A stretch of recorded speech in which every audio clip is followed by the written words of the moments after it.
Assalamualaikum warahmatullahi wabarakatuh. Saya M. Ratib Jamari dari Pekanbaru, Riau, Indonesia. Sekarang akan menyampaikan kisah lucu yang ke-22. Kisah lucu yang ke-22, Masya Allah.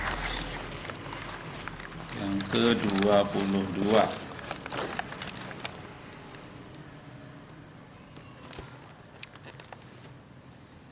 Nah, kisah lucu yang ke-22.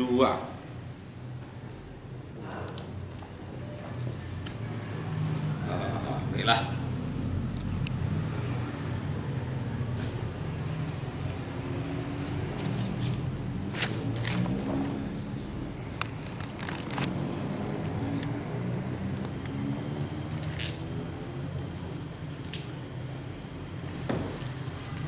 Baiklah Bapak Ibu, saudara-saudara sekalian, kisah lucu yang ke-22 ini datangnya dari mahasiswa saya. Mahasiswa Fakultas Ekonomi di Perguruan Tinggi Persada Buddha, Pekanbaru, Riau, Indonesia.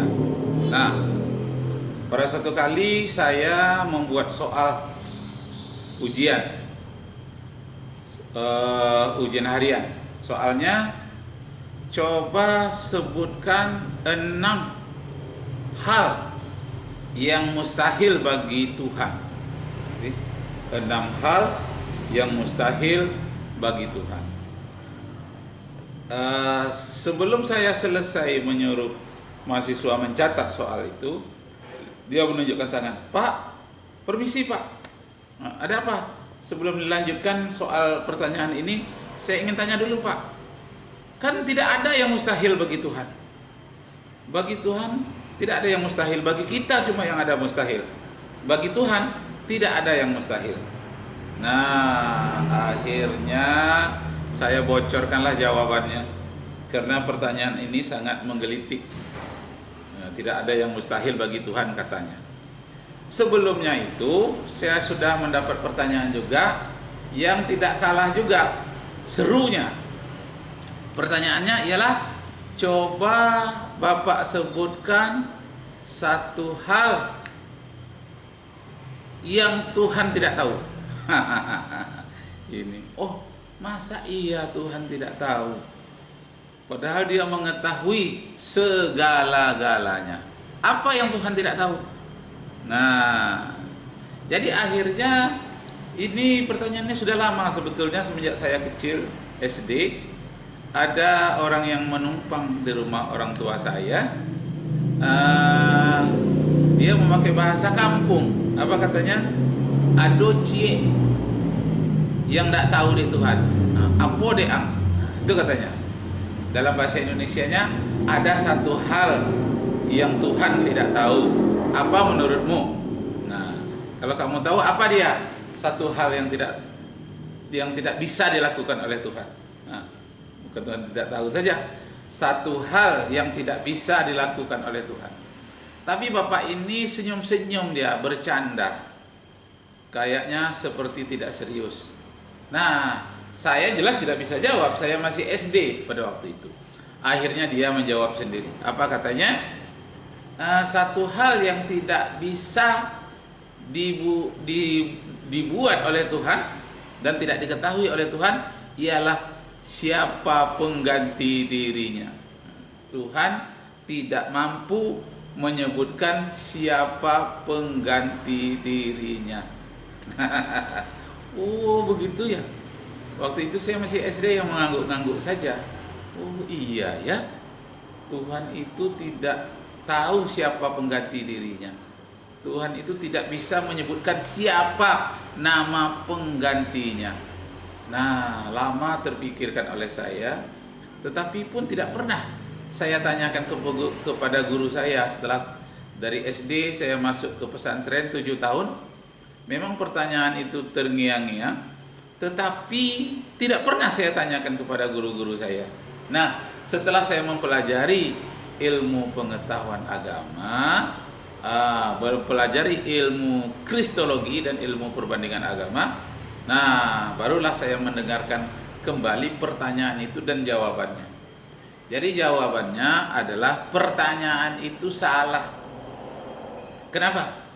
Tuhan tidak mampu menyebutkan siapa nama pengganti dirinya. Nah, bukan Tuhan tidak mampu, itu pertanyaan yang salah. Tetapi memang tidak ada pengganti dirinya, memang tidak ada. Bukan Tuhan tidak mampu. Nah, jadi disebutkan Tuhan tidak tahu siapa nama pengganti dirinya. Bukan tidak tahu, memang tidak ada. Bukan tidak mampu, memang tidak ada pengganti dirinya. Nah, ini pertanyaan waktu saya di SD dulu orang itu memberitahukan kepada saya. Nah, kalau sekarang setelah mempelajari bahwa pertanyaan di mana umpamanya, di mana Allah, pertanyaan di mana itu adalah salah. Kenapa? Setiap pertanyaan di mana pasti akan menunjukkan tempat, sedangkan Allah itu tidak memerlukan tempat. Oh, disebut tempatnya di aras, itu hanya simbol saja. Yang disebut Ar-Rahmanu 'alal arsy istawa. Allah itu menguasai aras. Ala itu bukan artinya di atas. Kalau di atas dalam bahasa Arabnya fauqa. Kalau disebut Ar-Rahmanu fauqal aras, nah itu baru artinya Allah itu di atas aras. Tapi kalau Ar-Rahmanu 'alal arsy istawa, Tuhan itu 'alal arsy istawa artinya berkuasa terhadap aras yang begitu besar. Jauh besar dari makhluk apapun. Makhluk yang paling besar itu adalah aras. Allah menguasainya. Nah, jadi bukan dia bersela duduk di atas aras seperti kata Ibnu Taimiyah. Tidak, itu mujassim namanya. Jadi dia tidak mengerti ayat-ayat mutasyabihat. Ayat-ayat mutasyabihat itu haruslah dikembalikan kepada ayat-ayat muhkamat. Apa dia? Qul huwallahu ahad. Say Allah one and only. Allahus samad. Allah the eternal absolute. Allah lah sumber dari segala kehidupan di dunia ini. Seluruh makhluk bergantung bersumber kepadanya. Lam yalid wa lam yulad. He begetted not and nor is he begotten. Nah, kemudian walam yakul lahu kufuwan ahad, and none like unto him. Artinya tidak ada satu apapun yang setara dengan dia. Tidak ada yang setara dengan Allah Subhanahu wa taala. Nah, jadi Bapak Ibu Saudara sekalian, kembali kita kepada pertanyaan mahasiswa itu tadi, pertanyaan yang lucu. Nah, saya sebut yang lucu ke-22. Pertanyaannya tidak ada yang mustahil bagi Allah. Allah semuanya bisa. Manusia cuma yang punya mustahil. Nah, maka saya tidak jadi itu, saya jadikan satu pertanyaan kepada mahasiswa secara umum pada waktu itu. Saya jawab sendiri karena ini sangat penting untuk dijelaskan saat itu juga. Kalau nunggu-nunggu waktu yang lain, jangan-jangan nanti masalahnya sudah lain, nuansanya sudah lain. Karena itu nuansanya tepat, suasananya tepat, yang bertanya juga padat dan tepat, maka saya jawablah pada waktu itu. Nah, tapi tidak saya sebutkan 20 dari sifat yang mustahil bagi Allah. Saya sampaikan saja 6. Jadi saya katakan paling kurang Bapak ajarkan kepada kalian ada 6 sifat yang mustahil bagi Allah. Yang pertama, mustahil Allah itu tidak ada. Oh iya ya Pak, itulah mustahil bagi Allah itu, bahwa mustahil Allah itu tidak ada. Nah, tapi mustahilnya itu menurut akal manusia. Karena ilmu tauhid ini titik tolaknya dari akal dan hati. Menurut akal manusia, hati manusia dan naluri manusia, nah yang diilhamkan, diberi wahyu pada Allah, mustahil Allah itu tidak ada. Dia senantiasa ada. Nah, dalam kajian filsafat Yunani itu disebut dengan actus purus. Allah itu senantiasa ada, mustahil dia tidak ada. Itu yang pertama. Yang kedua, mustahil Allah itu serupa dengan makhluk. Di dalam kajian filsafat namanya distinct. Jadi distinguish dalam bahasa Inggris artinya itu pembeda. Mustahil Allah itu tidak berbeda dari makhluk, pasti berbeda. Kenapa? Karena makhluk ini diadakan sedangkan Allah Maha ada. Manusia ini tidak berkuasa sedangkan Allah Maha berkuasa. Jadi mustahil Allah itu tidak berkuasa. Nah, jadi Bapak Ibu serta saudara sekalian, barulah mahasiswa tadi mengetahui bahwa mustahil Allah itu tidak ada, mustahil Allah itu tidak berbeda dengan makhluknya. Nah, kalau ayatnya berbunyi laisa kamislihi syai'un fil ardi wala fis sama' innahu huwas samiul basir. Nah, sifat berbeda, distinct namanya di dalam kajian filsafat. Di dalam kajian Islam, ilmu tauhid namanya mukhalafatu lil hawadis. Artinya Allah itu berbeda dengan makhluk apapun di bumi ini. Nah, itu sebabnya membuat patung itu diharamkan oleh kitab perjanjian lama. Namanya kitab Keluaran pasal 20, kitab Keluaran pasal 20 ayat 3 sampai ayat 17. Yang pertama katanya no God before me. Tidak ada Tuhan lain di hadapanku. Before me, di hadapanku. Tidak ada Tuhan lain di hadapanku. Yang kedua katanya don't make some idol. Jangan sekali-kali kalian membuat patung yang menyerupai makhluk di bumi, di bawah bumi, di air, di atas atau di bawah air, di udara atau di atas atau di bawah udara. Tidak boleh membuat patung dalam bentuk apapun. Nah, yang pertama tadi, jangan engkau sembah Tuhan lain selain dari aku, karena aku Tuhan yang cemburu. Nah, jadi Bapak Ibu serta saudara sekalian, kembali kepada pertanyaan yang ke-22, pertanyaan yang lucu. Ini kejadian asli, tapi lucu sambil itu menggelitik. Apa katanya? Tidak ada yang mustahil bagi Tuhan. Nah, ternyata yang mustahil bagi Tuhan itu dia tidak ada, itu adalah mustahil. Mustahil Tuhan tidak ada. Yang kedua, serupa dengan makhluk. Mustahil dia menjelma menjadi manusia. Mustahil dia serupa dengan manusia. Nah, yang ketiga, dia itu mempunyai sifat kekuasaan tanpa batas. Di dalam kajian filsafat yang disebut dengan absolut, kekuasaan tanpa batas. Di dalam kajian ilmu tauhid namanya sifat qudrat dan iradat. Mustahil Allah itu tidak mempunyai kodrat dan iradat. Nah, kemudian yang kelima, sifat Allah itu unik. Unik itu satu-satunya. Dalam bahasa Indonesianya Tuhan yang esa. Esa itu unik. Nah, di dalam kajian ilmu tauhid disebut dengan unik, satu-satunya, tidak ada yang lain, termasuk bagian dari mukhalafatu lil hawadis, tidak ada serupa dengan apapun.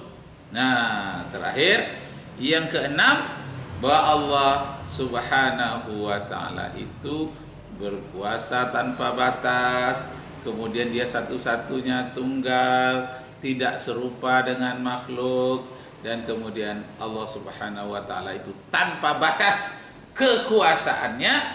Nah, masih banyak sifat-sifat lagi, yang 20 sifat, mulai dari sifat wujud. Allah itu pasti ada, mustahil dia tidak ada, yang disebut dengan Adam. Yang kedua, Allah itu senantiasa ada, mustahil dia ada yang mendahulunya. Wa huwal awwalu wal akhiru, dialah yang paling duluan tanpa ada yang mendahului, dialah yang paling akhir, tiada yang mengakhiri. Nah, jadi Bapak Ibu serta saudara-saudara sekalian, hanya disebutkan 6 atau 5 saja bahwa sifat-sifat yang mustahil bagi Allah, mustahil menurut akal manusia, mustahil menurut naluri manusia, mustahil Allah itu bersifat lemah sebagaimana firman Allah. Begitu juga menurut kajian filsafat ketuhanan baik Yunani maupun India menyatakan mustahil Allah itu tidak ada, mustahil Allah itu tidak berkuasa. Nah, Bapak Ibu serta saudara sekalian, selama ini mahasiswa saya yang bertanya itu dia hanya mendengar sepintas, belum direnungkan. Tidak ada yang mustahil bagi Allah katanya. Nah, karena dia mengingat sepintas kekuatan Allah, mustahil Allah tidak berkuasa, dia lupa. Mustahil Allah itu tidak ada, dia lupa.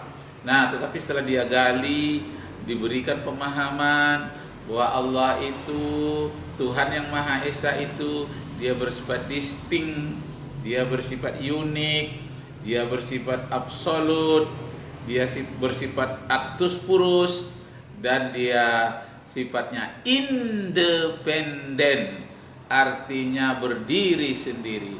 Qiyamuhu binafsihi. Jadi dia tidak memerlukan yang lain, tidak memerlukan aras untuk tempat duduk, tidak memerlukan langit dunia untuk tempat turun, dia tidak memerlukan apa-apa. Kalau ada dia sebut turun, itu adalah rahmatnya yang turun. Dia disebut di aras, itu maksudnya kekuasaannya di aras. Dia sebut berfirman, itu adalah sinyal-sinyal yang diberikan oleh Allah ke dalam otak para nabi, yang para nabi membuat di dalam bahasanya masing-masing. Itulah persyaratan nabi itu mampu menerjemahkan isyarat-isyarat dari Allah Subhanahu wa taala. Yang bahasa Allah Subhanahu wa taala itu sendiri kita tidak tahu. Kita tahu bahasa nabi-nabi yang diutus oleh Allah. Bisa dengan bahasa Arab, misalnya kepada Nabi Muhammad sallallahu alaihi wasallam. Bisa dengan bahasa Ibrani, misalnya kepada Nabi Isa dan Nabi Musa.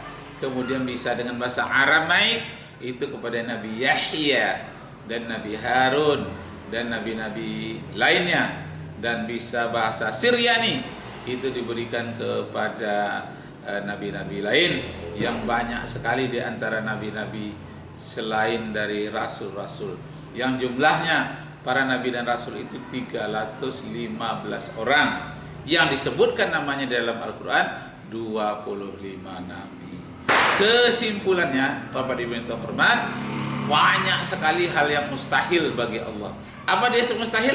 Bermiliar-miliar sifat mustahil, seluruh sifat yang lemah sebutlah, sifat kekurangan sebutlah, itu semuanya sifat yang mustahil bagi Allah. Dan bermiliar-miliar pula lah sifat yang wajib bagi Allah, tidak mustahil, sifat yang wajib bagi Allah. Apa dia? Seluruh sifat-sifat kesempurnaan sebutlah, mau bermiliar-miliar kali menyebutkan sifat kesempurnaan, itu semuanya adalah pada Allah Subhanahu wa taala. Sampai kita kekurangan napas, kekurangan bahasa untuk menyebutkannya, saking kesempurnaan Allah Subhanahu wa taala. Sifat yang wajib bagi Allah seluruh sifat kesempurnaan. Sifat yang mustahil bagi Allah adalah seluruh sifat yang mengandung kelemahan. Nah, demikianlah Bapak Ibu serta saudara-saudara sekalian, kisah lucu itu bukan hanya sekedar lucu secara ilmiah, tapi juga menggelitik, dan kita terkejut mendengarkan kejadian atau pertanyaan seperti itu. Wabillahi taufiq wal hidayah. Wassalamualaikum warahmatullahi wabarakatuh.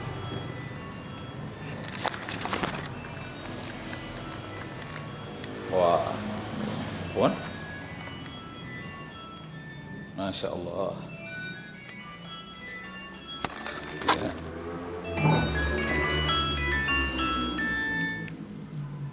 Assalamualaikum.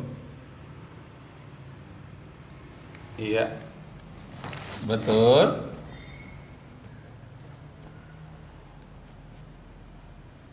Iya, iya.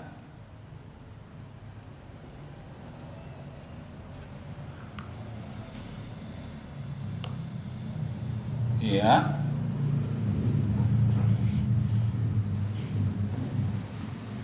Kita rundingkan dulu dengan bendahara saya.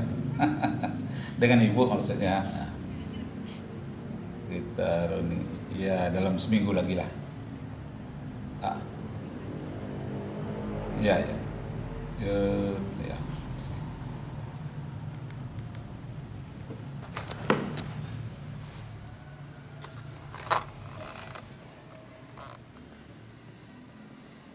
Bismillahirrahmanirrahim.